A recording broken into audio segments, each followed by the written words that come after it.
untitled sector. The topic tonight is dynamics and challenges of digital teaching, and our presenter tonight is Professor Paresh Narayan. We're really thankful that Paresh has graciously agreed to join us and be part of our webinar tonight. Paresh was born in Suva. He attended Vashisht Muni Primary School in Navua and MGM Primary in Suva.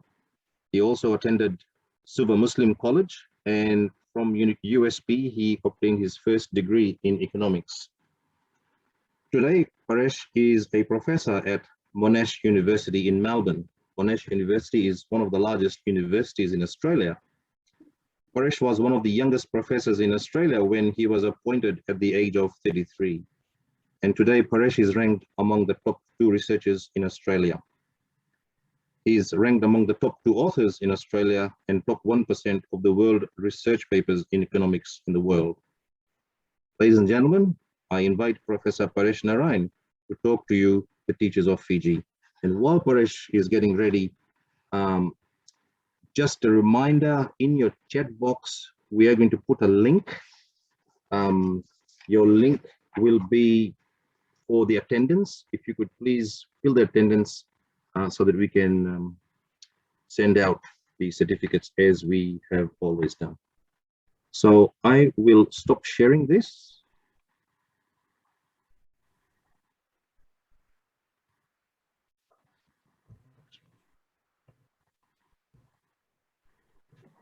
Thank you.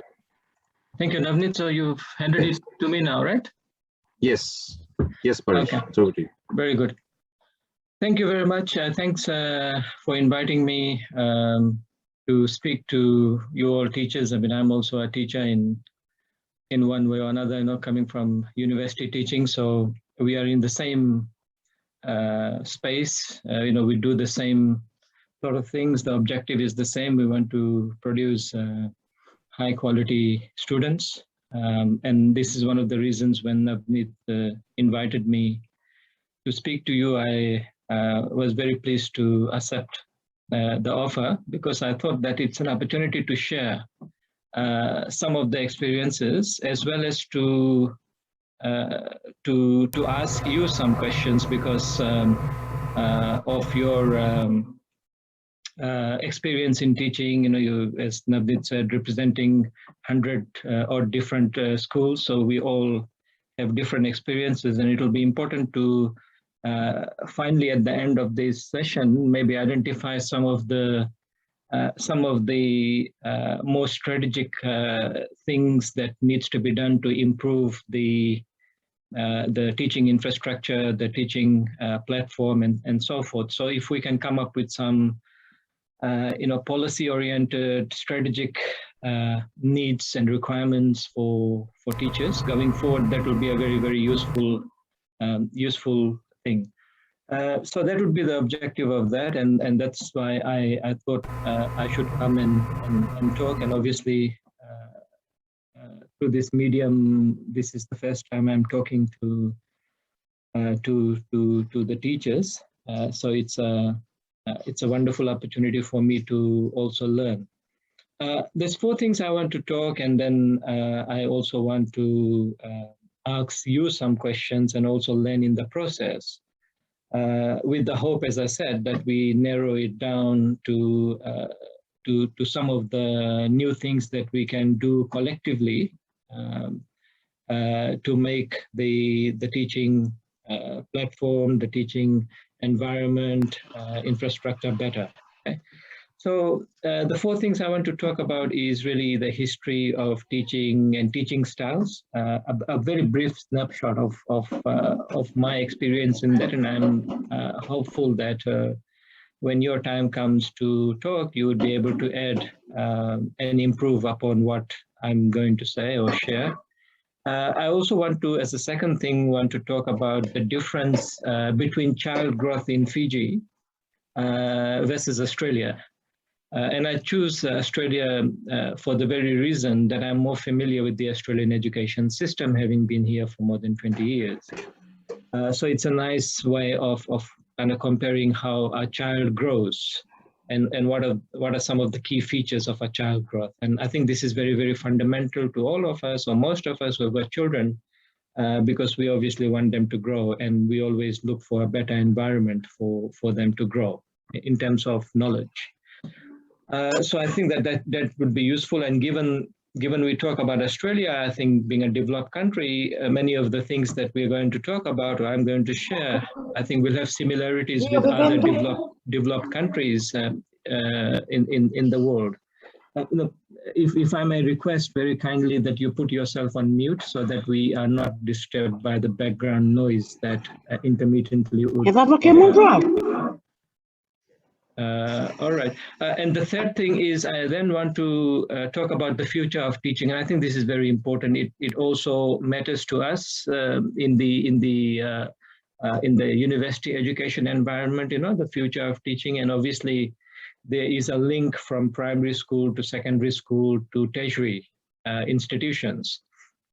And it's not only, when we talk about tertiary institutions, it's not only universities, it's also the TAFEs and the colleges.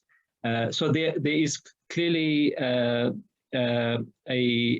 transition that needs to happen in a very efficient way, which perhaps is not happening from primary to secondary to tertiary. And I just want to talk about that journey and the bridge that is supposed to be there, but perhaps the bridge is broken somewhere, and maybe we can reflect on that and also share your experience with that. I also want to talk about the dynamics of online teaching, and in light of the pandemic, we have moved towards an online platform for teaching. And I think in light of that, online teaching is now occupying a lot of our attention and interest. And it's not a Fiji specific thing, it's not a Pacific Island thing, it's not an Australia, New Zealand thing, it is a global thing. So it's nice to be knowledgeable about it, because only then we would be able to identify the challenges and changes that we can make with that. So these are the four things I want to talk about. Now, let me start with and a lot of this, so these four topics that I have and I want to share, let me be very clear that I'm not knowledgeable in all these areas. A professor title does not necessarily mean that you are knowledgeable on everything. It is not like that. So I'm here to learn as well. But what I'm going to talk about, a lot of this is common sense, and there is no bigger education than applying your common sense in many of these things. So a lot of these things I'm talking about is based on my experience, because I'm a product of the same education system that many of you are teaching in, the Fijian education system. I'm a product of that. So I have that many years of experience of a student. And ex post, I'm able to reflect on those experiences and compare it with how things are unfolding now in Fiji as well as in Australia. And that's why my second topic is that much more relevant when I do compare child growth, because this is very, very important. I think child growth in Fiji versus, and when I say Fiji, you can generalize it to Pacific Island countries, because the plight of the education system in the entire Pacific Island countries, in my opinion, is very, very similar. And I've been to many of these Pacific Island countries to do work. So I can speak from that experience as well.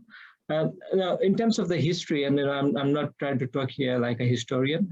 In terms of history means, just to take stock of what has changed from what used to be the education style, system, format, curriculum, if you like, 20 years ago, when the majority of us were in the school system, and how it has transitioned to what it is now. And I think I just want to give an account or a brief journey of that. So the first thing that comes to mind is, historically, primary school, secondary school teaching has been classroom based. And I add another aspect to it is to say that teaching has been static as opposed to being dynamic. And what I mean by that, because these are strong words, right? Static teaching versus dynamic teaching. So let me just define that. And I know that many of you understand this, but there's no cost in defining what these are. Static teaching is where you follow a set of rules And even though the rules, boundaries, parameters, whatever you want to call them, allows you to innovate in that space, you do not innovate. So that becomes static teaching. You basically teach, tick the box, you have done your share, and that's the end of it. That's static teaching. Dynamic teaching is where, yes, you still have those parameters. There are boundaries, there are rules and regulations within the teaching curriculum.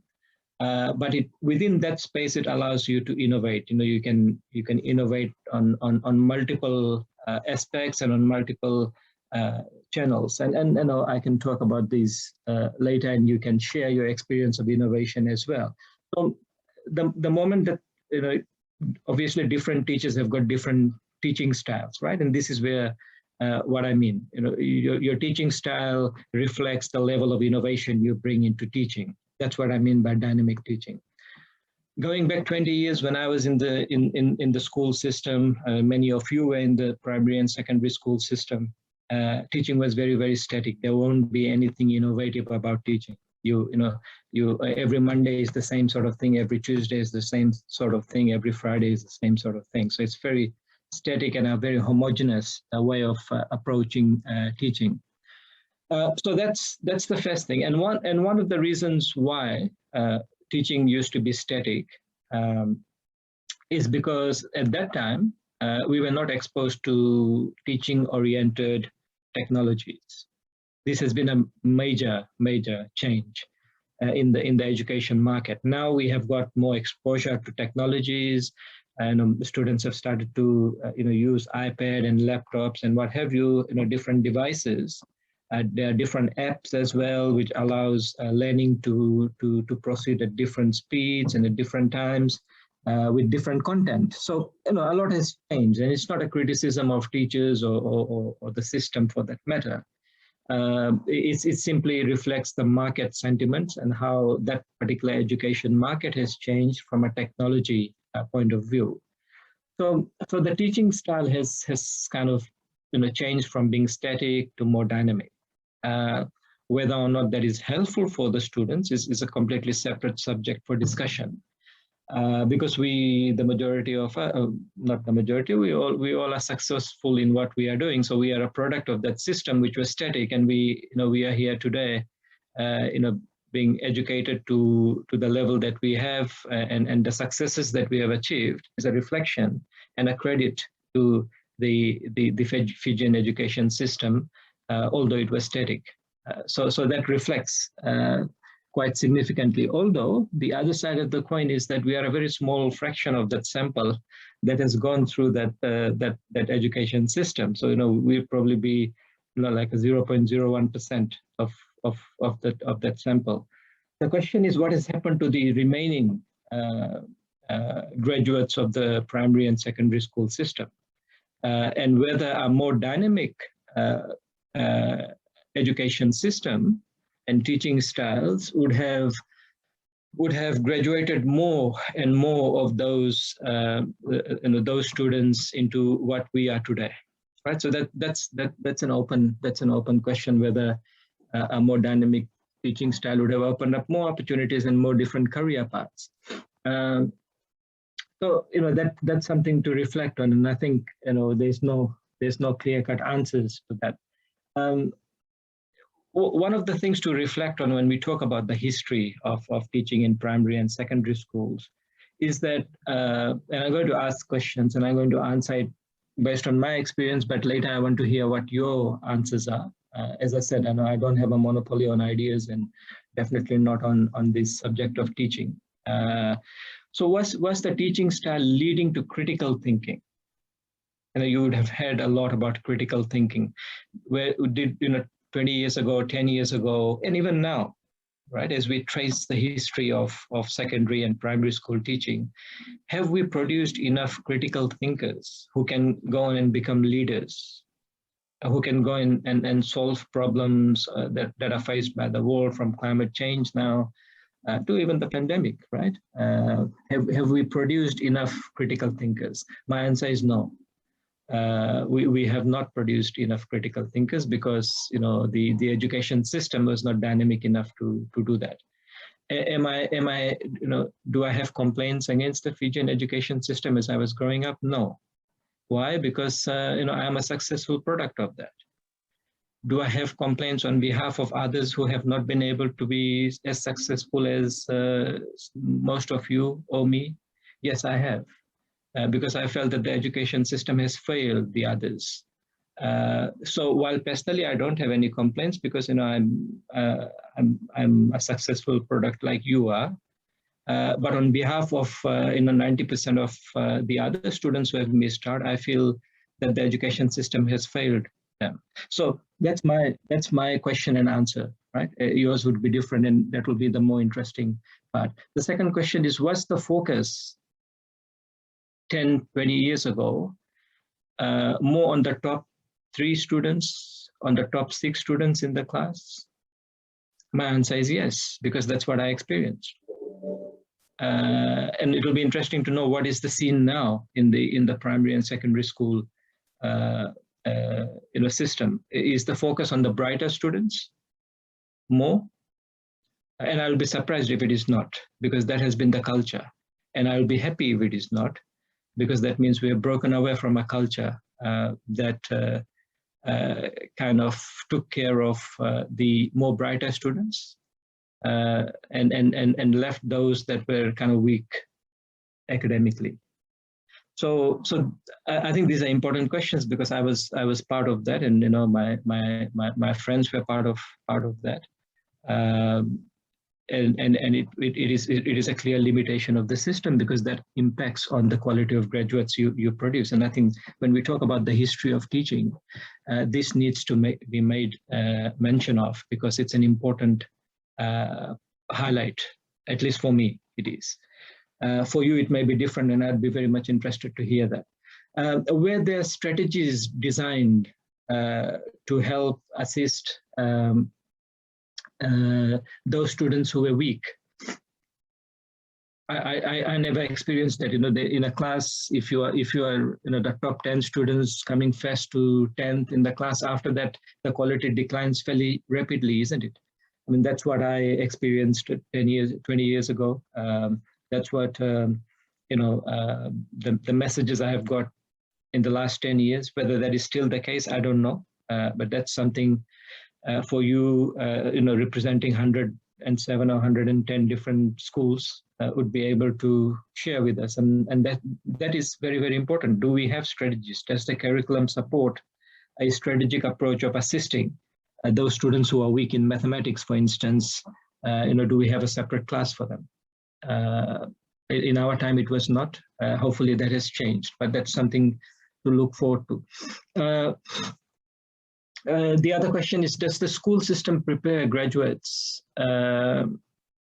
for TAFE colleges and the university? In other words, when they do come, these students from secondary school, like I said earlier, there is a bridge from primary school. By the time you finish your whatever it was, class 8, and in my time, you go into Form 3. There's a transition. And you transit into a different environment. Similarly, when you finish your Form 7, and I'm using the language of my time. I think it has changed now. You call it year 12, or whatever you call it now. When you finish there, you go to higher education, the universities, the TAFEs, the colleges. Are the majority of the students prepared for that? That kind of environment, and that's where my experience comes in, because I've been in the university system for since when? I'm trying to think. Yeah, a good 20 years now. I've been in the teaching in the universities, although not teaching in the last 12, 13 years, but before that I was, and I often felt that. A very significant proportion, and if I was to put some numbers to it, I would say 80% of the students who come into the universities don't seem fit in the environment. Not intellectually. I mean, there are obviously bright students. They got that 320 plus or whatever entry requirement is. I'm not talking in terms of intellectually coming in. but it's simply, you know, the way they are connected or engaged to the university system. There seems to be something missing in there, and therefore you would have seen a lot of the data and statistics and news, particularly from your closer families, that when students go from secondary school to universities, they don't do that well, even though they are the brightest students in the secondary school, right?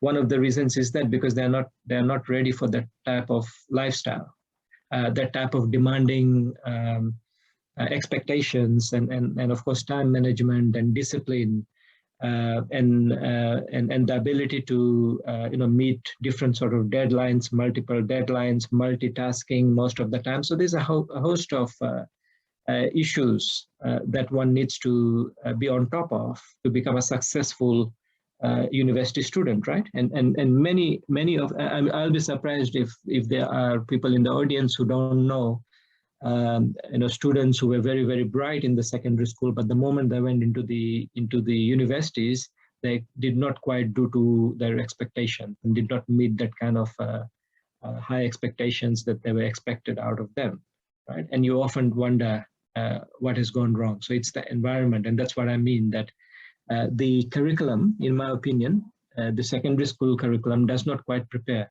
students for a university environment. Similarly, just to make that story complete, when we teach our students in the universities, we ensure that they are labor market ready, right? We ensure that if we are teaching a economist, you know, he or she will be able to go and work in the Reserve Bank, right? Would be able to go and give an interview and a very, very professional and a very well articulated interview for the job. We prepare graduates, you know, for the labor market, because that's the next step, right? After you finish university, we prepare you for the job market. So similarly, when, you know, the role of, so our curriculum in the universities are designed in a way that we ensure that we produce graduates that are ready for the labor market. And similarly for the secondary schools, the curriculum should be such that it prepares your graduates for tertiary education. For the primary school, the curriculum should be designed in such a way that by the time you finish your year 8 or whatever year you refer them as, you know, you are ready for entry into the secondary school. So that's what I meant by the bridge when I talked about earlier. So I think, you know, like you can see, every level of education from primary, secondary, and tertiary, we all have a responsibility towards the students to make sure that they're ready for the next stage. And if we are not doing that, obviously, that means that we as teachers are failing in our duty to produce the quality of children. Which leads, you know, to my next question, which is really about career advice. So when I was in the, I'm not able to recall primary school, but definitely in the secondary school, and, you know, again, I would be very keen to hear from you later, what has changed with respect to career advice. We used to have a careers class, and I'm talking about, you know, one of the best schools that I went to, like MGM High School. Even after that, Suva Muslim College, I studied in both places. You know, when it came to career advice, I don't even remember. I don't even remember having a dedicated class on that. Although the class slot was there at the time, from, you know, 11 to 11:50. There's a careers class every Tuesday or Wednesday. We had every week 1 hour class, but there was never any class. Right, and this is the disappointing thing, because we took that class as a time to play soccer. That was the mindset, right? Because we knew that there's no class. No class is going to happen. It was same as MGM High School. It was same as the Suva Muslim College, and I hope that things have changed now. Ideally, you know, if you don't have a careers class, you are not informing. You are not allowing students to think about career paths. And ideally, who should be taking these classes is again part of the curriculum. And I think an important story on development of a child when we talk about careers. Who should be taking this? This is not supposed to be a teacher from the school. It should be people coming from industry, talking about what type of opportunities, if you do economics, if you do finance, if you do accounting, what sort of opportunities you're going to get, and give examples and tell stories and case studies, that kind of thing. That never used to happen. So again, when I said that the education system has failed us, that's a prime example to give how the education system has failed.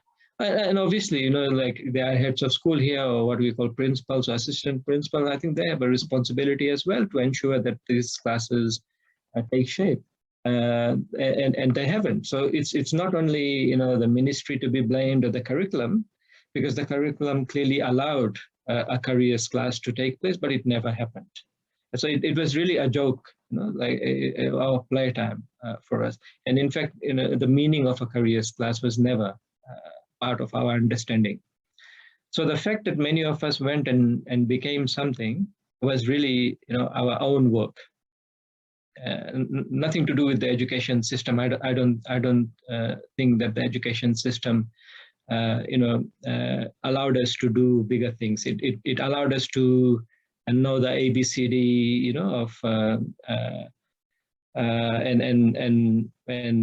and how to read and how to write, that sort of thing, but nothing beyond that. So it's like ticking the boxes that we are needed. But like I said earlier, did not make us critical thinkers.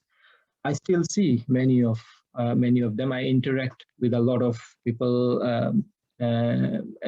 from Fiji when I used to travel. Obviously, they are not in the last 2-3 years. And I see the same level of immaturity coming out of the system, particularly with the children. So it kind of brings home the question, what are we producing in terms of quality? And there's a big question mark, both on I think the system as well as the teachers. I would have to say, particularly in light of the fact that I gave you that example of careers class that never happened in that whatever 8, how many years do we spend? 8 plus 5, 13 years in the education system. There was always a space, a time assigned for a careers class. It never took place, and where it did take place, it was more artificial than genuine.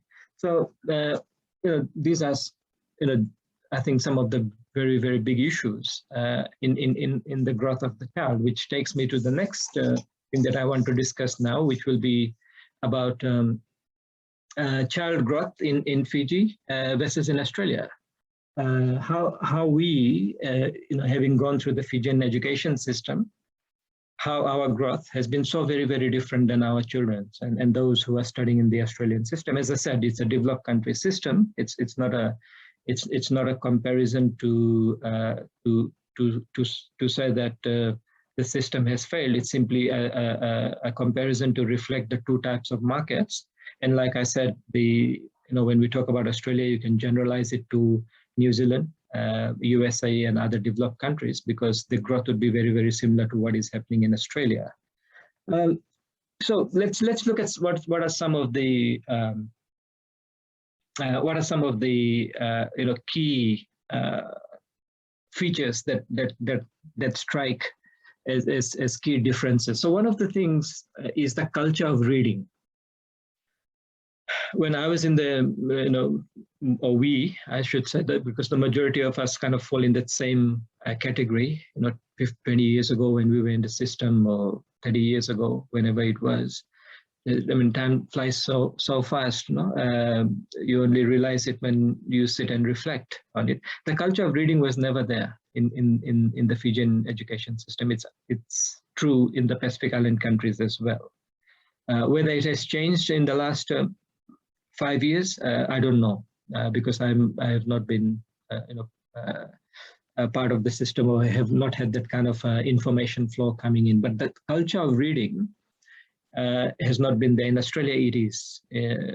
Again, I'm going to only make reference to Australia because I understand the system very, very well.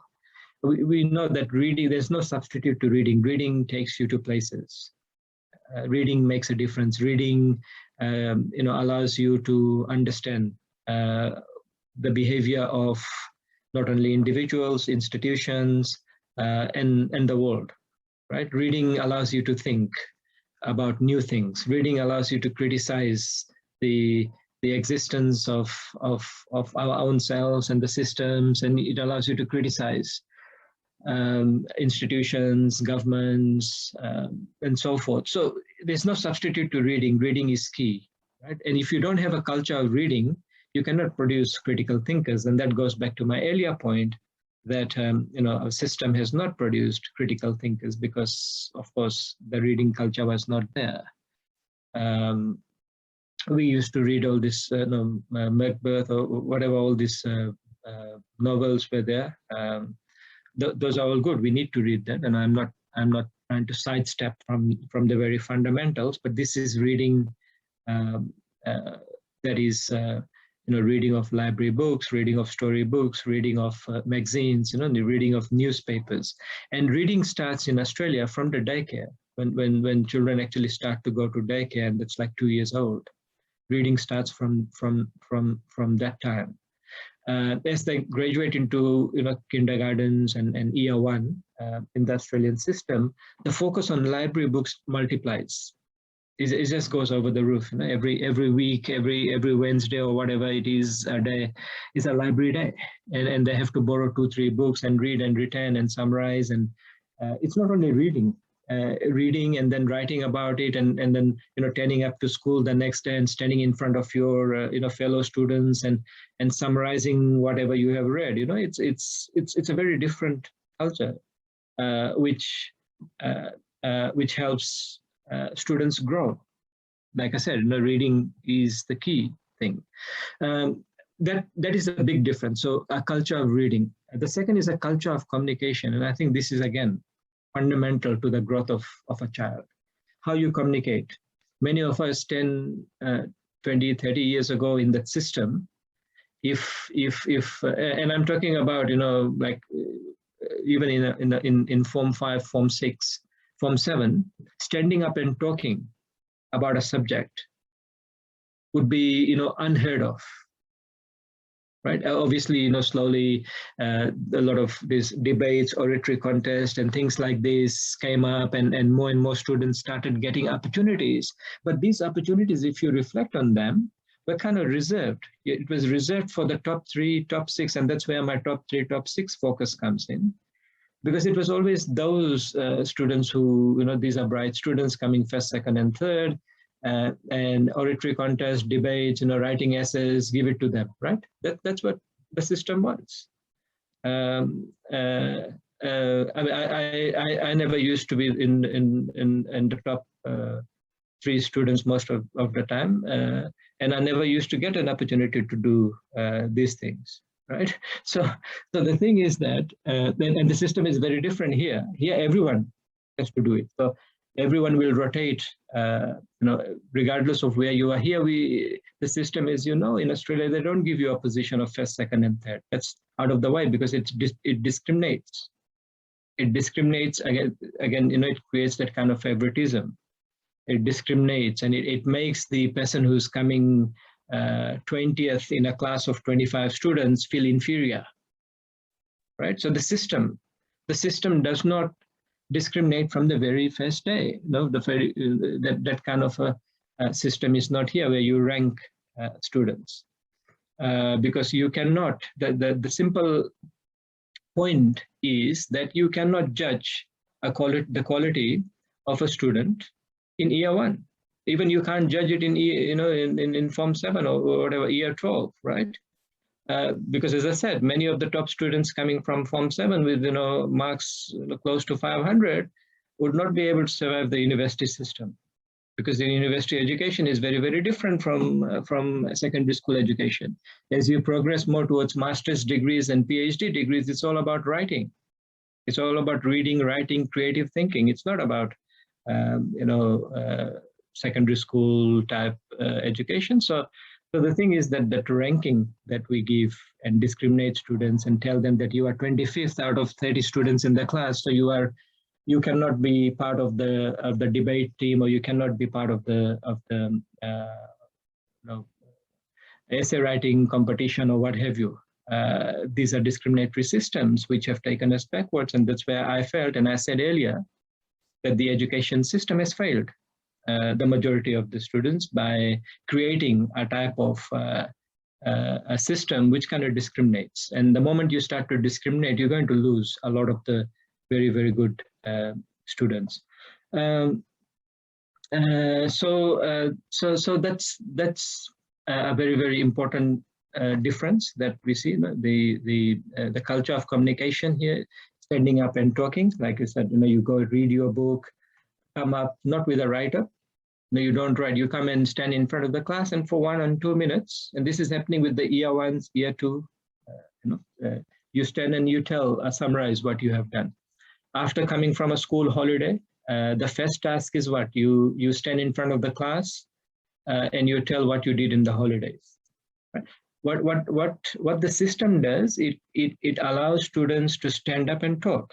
Something we in the Pacific Island countries have been very shy of, going back 20 years, 30 years, even now, right? Asking someone to stand up and talk, I think that, if we have 100 people, 50 people would be shy of talking. You'll have to push them. Not that they're not knowledgeable, not that they're not, they don't know what to say. Maybe, yes, they don't know what to say, but it's just the confidence is lacking because the system does not quite prepare them to stand up and talk.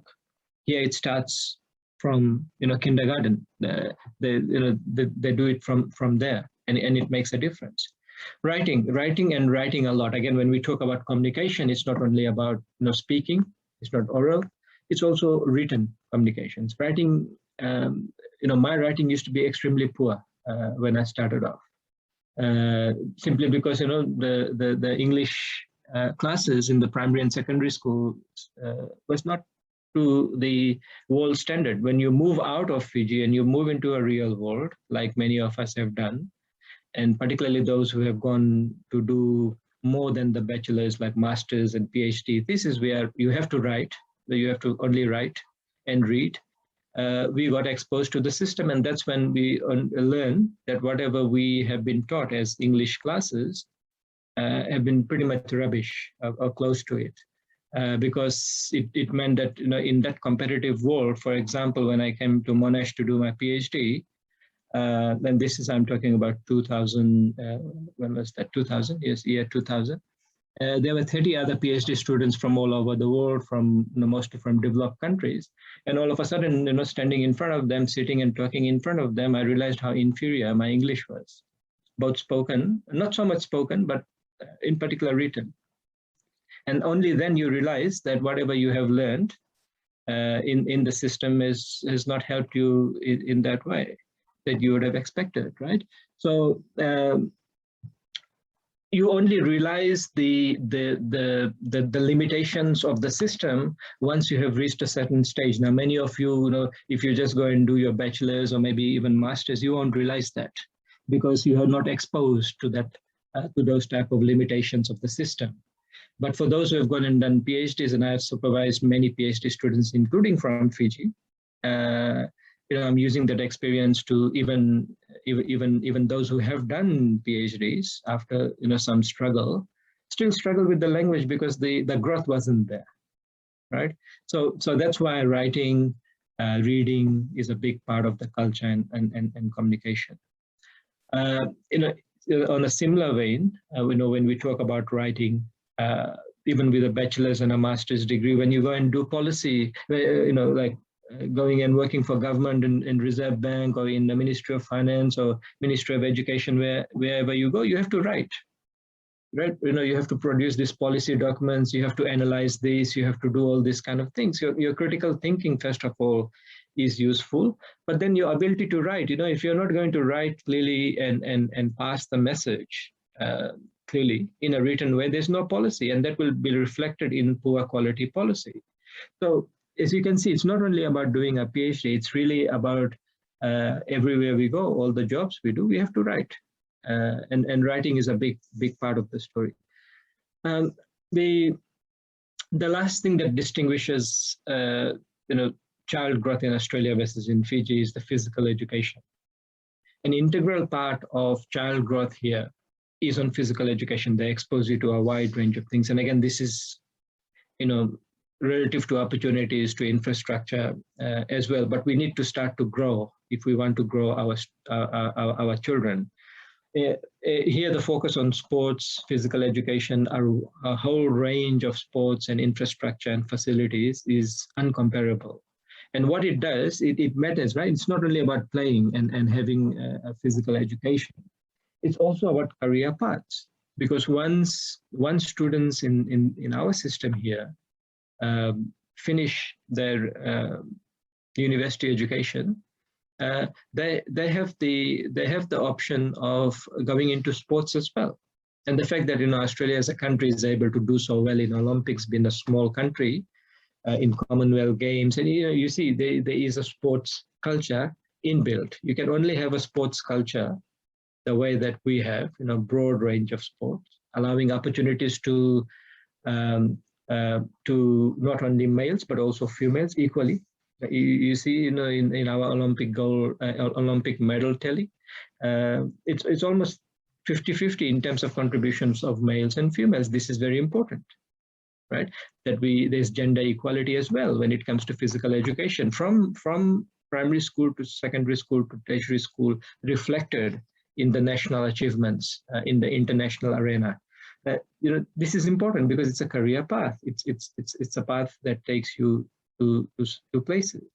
That is important. In Fiji, in the Pacific Island countries, physical education, when we talk about, it's more male generated. Yes, and hopefully with Fiji winning bronze medal in rugby sevens for women, hopefully that is going to change.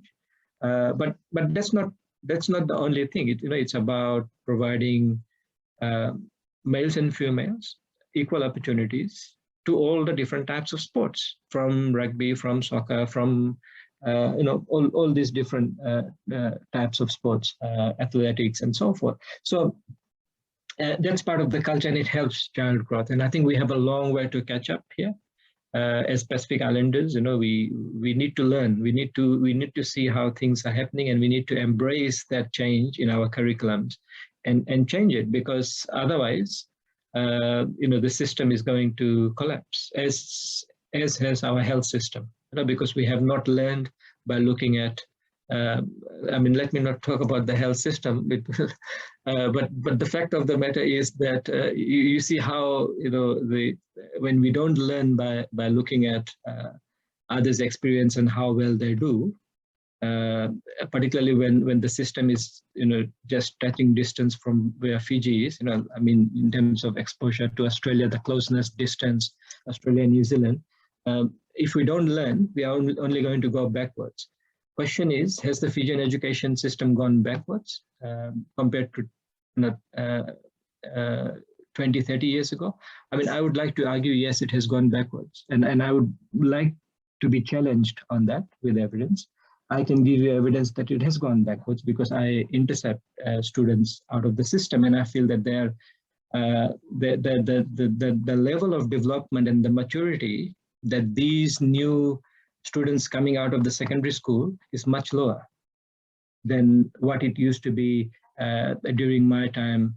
That cohort of students were much more robust, much more matured, knew what the vision was, what they wanted to achieve. The new generation of graduates coming out, the majority, let's keep away that 1%, that 5%, because that 1%, 5% are untouchable, in the sense that even if you don't give them too much education, they're still going to go out and do well. Right? It's kind of like God-gifted students. So I'm not talking about them. I'm talking about the other 95% of the students, where our focus should be, and it hasn't been. So, and these are the students that come into the university system, and you talk to them, you understand that there's something quite clearly missing, and these are the students who spend 7 hours a day, a significant time of their life in the primary and secondary school education system. So they spend, you take out the time they sleep, they spend a significant or more time in the school system. So the school system, the fabric, the foundation, the environment needs to entertain their behavior and make sure that their behavior is conducive to what the world wants them to be able to go out, critically solve the problems that the world faces, right? That's the whole idea. Of course, not everybody is going to go and do a bachelor's degree. That's not the intention. We still need electricians, we still need plumbers, we still need tradespeople. That's given. No, I'm not talking about that distribution. The fact of the matter is that there's something wrong somewhere, and I think that's where the discussion should be. Let me move now to the dynamics of online teaching. And I think when we talk about online teaching, it's important to think that e-learning was with us from the 1990s, and this is really, I'm talking more, when I say we, I mean in the education system, not necessarily in the Pacific Island countries or Fiji, because, catching up with electronic means of teaching has taken us time, and it continues to, although the speed at which we are catching up has improved. So that's a nice thing. But, e-learning technologies allowed teachers in the past, and when I say in the past, I'm trying to distinguish it from the pandemic time, from the COVID-19, because e-learning has become that much more relevant, it seems now. So that's why I'm reflecting that, yes, the variants of e-learning were already there. Teachers were sharing resources, deliver instructions online, and things like even email, and having that kind of email communications was part of the e-learning, and it allowed students to exchange documents and do group assignments, right? And interact and collaborate. So all those things were happening through electronic means from the 90s. Maybe by the time we got it in the Pacific Island countries, probably in the early 2000s, right? But to fully migrate to a online system, what it does is it opens up a range of issues that demands an understanding and then embracing them into the curriculum. I think that is the key thing. So at least in the short term, the challenges would be, how do you keep students engaged, particularly now, right? When we are teaching online, how do we keep the students engaged? Because it's, in any case, even on face-to-face teaching, we know that keeping primary school students engaged is a bigger challenge, right? Even in face-to-face environment. Maybe less so with secondary school, because they've got more structure, they've got a more sort of demanding curriculum in terms of what needs to be done, different subject areas and so forth. But more for primary school students, it remains a bigger challenge to have them active and participate. The other issue that we face in this online teaching environment is the quality of the home environment from where the students are learning. Is that environment at home conducive enough? Do they have enough space to be able to acquire the type of knowledge that they would otherwise do in a classroom setting? Not everybody's got space at home. I mean, we have to be mindful of space constraints, the noise, the disturbances. So that's what I mean. Is the environment conducive to that kind of learning? The answer seems to be no. There's some other things, like when we talk about online teaching, we talk about technological literacy, and that comes from both sides of the coin. Are students technologically literate, and similarly are teachers technologically literate, right? Because there are so many innovations within, even a simple thing, you take Zoom, there are so many different innovations within this that even I don't quite fully understand, because that means I'm not technologically literate. So that's what it is, right? We are not from the field of technology, so it obviously takes us time to learn. Different teachers are going to interpret and embrace technology at different speeds. So this is another challenge that we would face. Internet connectivity would be a bigger issue as well, because while in developed countries it seems to be not to be a major problem, but as we move to developing countries, Pacific Island countries, Fiji, students based in rural areas may not necessarily have the level of speed of internet and connectivity to be able to access online learning platforms, including apps which come on devices like iPad and things like that. So that in itself poses a major challenge. The final question there is, are teachers and students fully satisfied by teaching and learning on a online platform? I think that is the bigger question. And I've seen some surveys, and I mean, recently I was doing some work for the Asian Development Bank, and they have got done some surveys on the satisfaction level of students and teachers, and the majority of the countries in the Asia Pacific countries, they told me, I haven't seen this report, so but this is what they told me, that their surveys which are not yet published, the majority of the teachers and students are not satisfied with online learning, and it's no surprise, isn't it? Because we all want face-to-face learning. We don't want our movements to be restricted. And we don't like the type of environment in which we sit and learn, because not everybody has got the luxury of space at home to be able to learn or even teach students. So the environment matters, and I think more and more studies on this would kind of confirm globally that this is true. So that's another thing, the satisfaction levels. Let me move to talk about the future of teaching then. So the way we have, and I'm not basing my opinion on the future of teaching on the pandemic. I'm just saying, with or without the pandemic, keeping in mind that when we produce graduates from primary school to secondary school to the tertiary education, we have a responsibility to ensure that when students leave that phase of education, be it primary education, they are ready for secondary. Similarly, secondary school system needs to ensure that when their students leave secondary school, graduate from there, they're ready for tertiary education. And similarly for us as university teachers, is to ensure that when we graduate students, they are ready for the labor market. That's the bridge that we want to connect, and we want to build, and we want to ensure that that bridge is strong for us to make an impact on the quality of the graduates, as well as the outputs they go and produce there, right? Because that reflects on the institutions. And it's a very important point. I don't say that lightly, because the work that we do reflects not only on us, but also on the country of our birth. It reflects on Fiji and by default on the Fijian education system, that we are successful, right?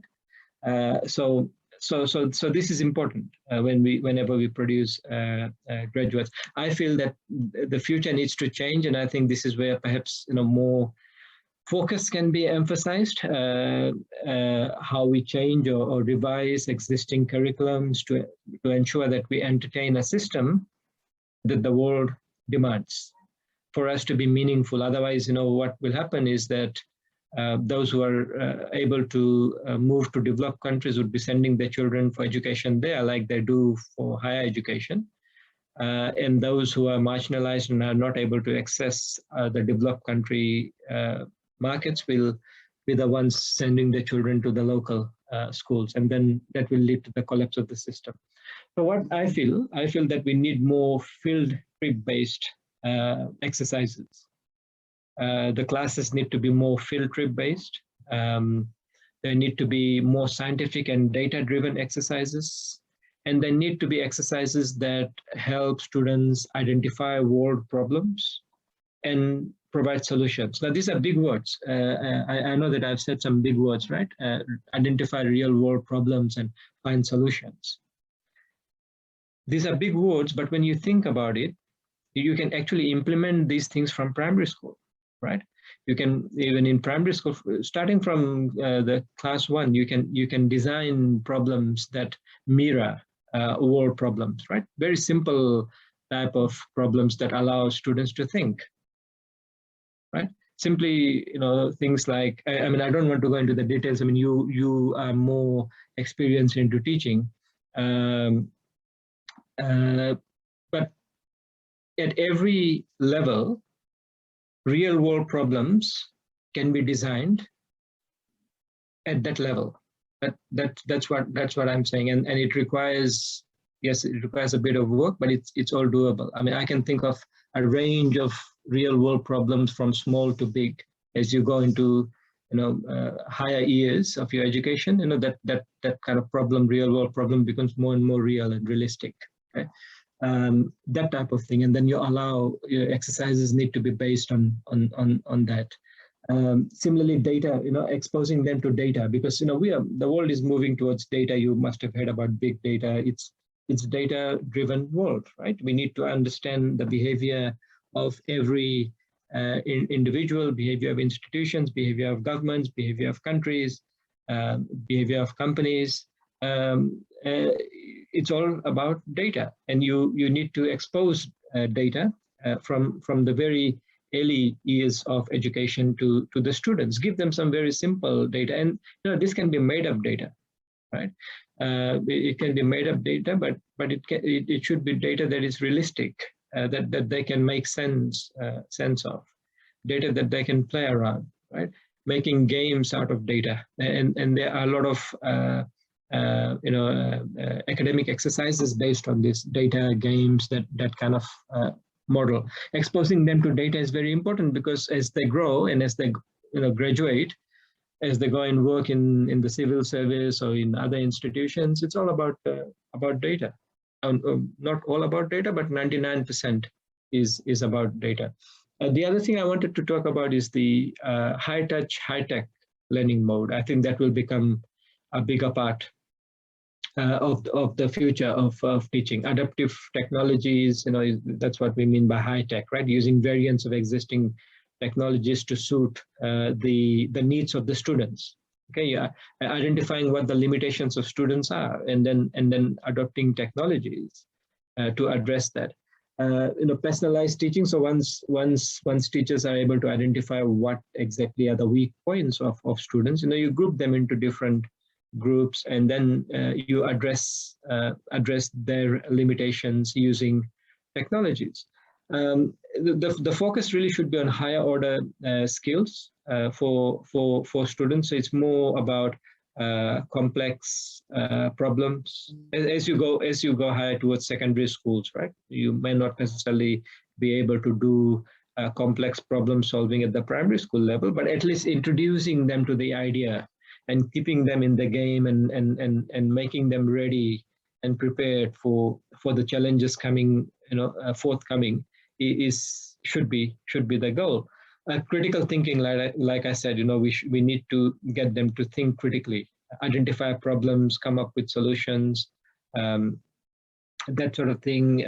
Can they write proposals, for instance, proposals to solve ideas, proposals to develop or design new products, new policies.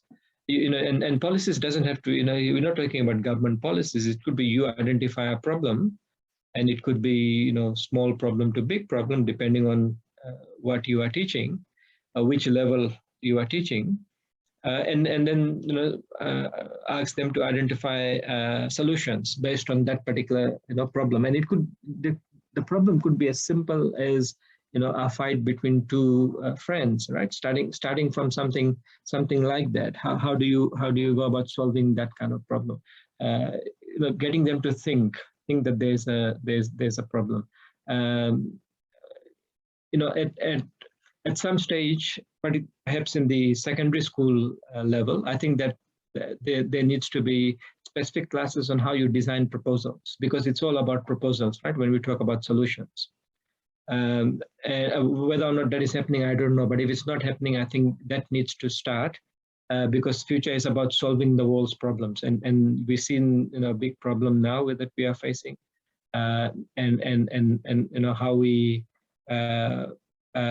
get our students to be able to provide solutions. That's the bottom line. So writing proposals, designing proposals, what goes where, then presenting those proposals. I think presentation, being able to stand and talk in front of a class is very, very important. Being able to communicate, sell your ideas, take feedbacks, working in teams, that type of culture, not teamwork culture. All this needs to needs to happen. There needs to be a start on this. So what are the outcomes? What are we looking at from this process of learning in the future? Well, the first thing we want to generate confidence in the students that yes, there's a problem here, we can solve it. That's the confidence. Of course, the problems can be big, problems can be solved. It's going to take different time frame to achieve solutions to those problems. That's a separate matter. The first thing is that what I see students lacking, and I talk now more globally because I travel the world and met a lot of students particularly from the Asia Pacific countries. The most fundamental missing link when you talk to them is the confidence factor. So the system needs to generate enough confidence, and by doing these type of things that I said, getting them to speak, getting them to think independently, critically, design proposals, write proposals, present proposals, work in teams, share ideas, collaborate. It's not about jointly doing an assignment. That makes no sense in light of the world problems that we are facing. Jointly doing an assignment is not a solution, right? That's a traditional old way of thinking. We need to move out of that joint group assignments. This is more about designing something new. The other thing is what we want to get out of this by doing all this is respect for the other students. What I find is a lot of negative competition, and that is coming from the school system. As I said, 7 hours a day, students are spending in the classroom with the teachers, with the other students. If they come out of that with negative mindset, negative competition, professional jealousy, then the system has failed. So coming back to what I said earlier, what are some of the indicators that the system has failed? You produce obviously weak students. How do we know they are weak? Well, they're not able to read and write. They're not able to interpret common sense. They're not able to communicate. They are in a mindset of negative competition, professional jealousy as they move towards the workforce. These are indicators that the system has failed to produce that kind of graduate, because this does not start at home. Negative competition, yes, it may start at home in different environments. One can argue that, and there's no defense against that. But what I'm saying is that 7 hours a day, students spend with the teachers in a classroom with other students. That's the environment in which they breed this type of negative competition / professional jealousy as they grow. This is a very bad signal, because if we are producing that kind of students, we as teachers are not doing our work, and you as teachers have actually done the same. That's what it means, because then you are not safeguarding against that. And I think there's very, very little defense against that kind of statements. Being able to respect others' views, right, is a very, very important part of student growth and success as you grow into the profession, into what you want to do.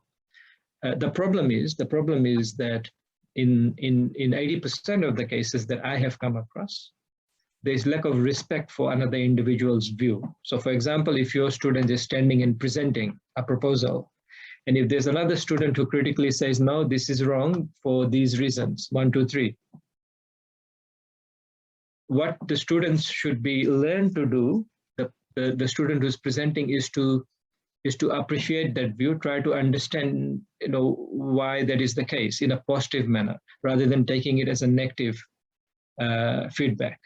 So taking feedbacks in a constructive manner, we haven't taught that to the students, right?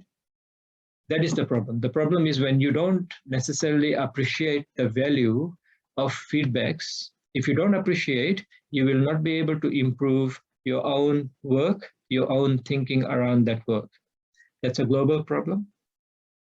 let's not talk about the global problem because it's a problem at home. Let's try to, in the Pacific Island countries, in Fiji, in Australia, it is quite common. In Fiji more so, in Pacific Island countries more so, because of that negative competition that happens. Because why does it start? Where does it start? Because we as teachers and the system start to grade them from 1 to 30.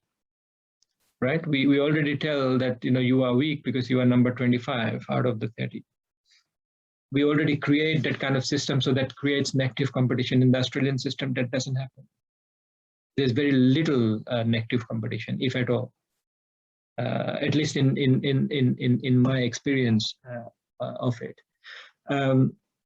What it also does, and I think this is very, very important, and I think the curriculum needs to change. If you ask me, does the curriculum needs to change? Yes, it does.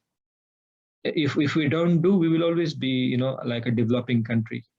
We cannot become developed if we don't do the things that matters to the world, that the world appreciates. We need to compete with the world. At the moment, the world does not care what is happening in Fiji or the other Pacific Island countries. The Australian system does not care because it's a weak system. It creates negativity, it creates negative perceptions. And I'm not saying that Australian system is clean or it does not happen, but what I'm saying is that at least the system does not encourage that kind of discrimination, does not encourage that kind of negativity, does not encourage that kind of negative competition, does not encourage that kind of professional jealousy. If it does happen, it happens because of some other factors, which of course, as we human beings, we cannot control, right? So to say that it does not happen will be false. And I'm not saying that it does not happen. It happens, but in a very small magnitude.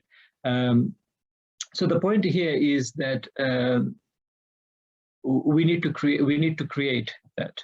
If we teachers are also practicing that type of behavior, then of course we are not going to pass that on to our students. And then the students are not going to be successful. There will always be a sense of disconnection with the reality, because when you go into higher order competitions, it's not about your skin color, it's not about who you are, your country of birth. It's really about your intelligence. As in the introduction, Navneet mentioned, in Australia I became the youngest professor at the age of 30, and I respect that. Coming from Fiji and being in Australia, for the position I was interviewed by Australians. There was no Fijian on the panel. There was no Pacific Islander on the panel.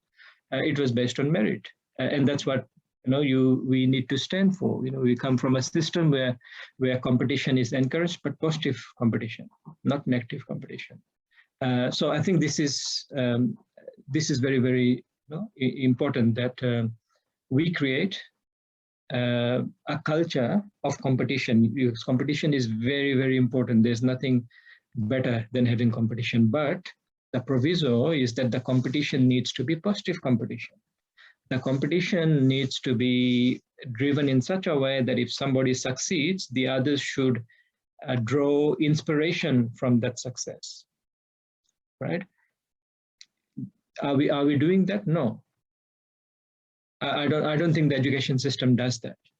I don't think that we are producing students who find inspiration in the success of other students. And that goes right across the board. We see that in the university system. I've been affiliated, by the way, with the University of the South Pacific for many, many years as an adjunct professor, not now, but from 2008 to about 2015, a good 7 years, I was an adjunct professor. So I used to go and give lectures and interact with students. The first year students are same as those coming from the secondary schools. So I'm talking with a lot of this experience, and obviously I've been to many of the Pacific Island countries as consultant in those countries, interacting with those graduates from their secondary schools who are policymakers now working in the central bank. So I'm talking with those experiences as well. So yeah, I'm not just talking just for the sake of it, but I'm talking with the experience that I have had with these students. it is very, very important that we change the curriculum, make it sustainable, first of all, because I don't believe that the Pacific Island countries, and I'm not only talking about Fiji, as I said earlier. I'm a Fijian, but I'm also a Pacific Islander at the same time. So it's a simultaneous role. And when we talk about a system, whether it be the health system or the education system, it's important that we reflect on our neighbors and our brothers and sisters and in the Pacific Island countries and see how we can be of benefit to them as well. So whatever I've just said here, if there are any Pacific Islanders, non-Fijians here, they would agree with me that the system needs that kind of reform if we want to compete with the outside world. If not, then what will happen is what's happening now is that 1%, as I said, they will always be the high flyers because they kind of are God gifted in one way or another. You don't need to educate them too much. They can self-educate themselves, like many of you have done and I have done and others I know have done. They're the ones who are going to go and become successful. So what we need to do, our objective is to increase this volume because we all have that kind of intelligence, an intellectual mind to be able to go and do bigger things and make a difference to the global economy. And particularly, there's no better time to reflect on the importance of our role in the global economy, given the pandemic, right? We need a lot of solutions from a whole range of things, not only on the medical side of things, but on the business side of things, on education, as we are talking now, on economic growth, now soon tourism as well. So there's a multitude of issues here that requires human capital, intelligent human capital, human resources are needed. And of course, universities play a big part in that, but I believe that before going into the university system, these are some of the things that we can do to filter a lot of the bad habits, then bring more discipline to the students. So let me stop there and get you to talk to me and help me understand a bit more of some of the things that I have asked questions on. And challenge my thinking as well. I want people to, if you don't agree with what I've said, please tell me. And I like to be challenged because that's what it's like. Let's be innovative. You challenge me, I will challenge you, and let's come up with some new ideas. If you don't agree with what I've said, tell me why. And let me tell you whether or not I agree with you. So let's have a more democratic conversation here and see whether we can identify some agendas for future conversations. That will be very, very important as well, because we don't want to have a conversation on these important subjects and then leave it there. It will be nice to pick them up and multiply on them and convert it into something meaningful that the system can benefit from. So with that in mind and with that vision, I want all of you to talk if you can put on your video so I can also see you. You have seen me, so it's fair that I see you as well if you are talking. If you don't want to show yourself, that's another matter. It's an individual right to be private about yourself. Okay, thank you very much, Navneet. I hand it over to you.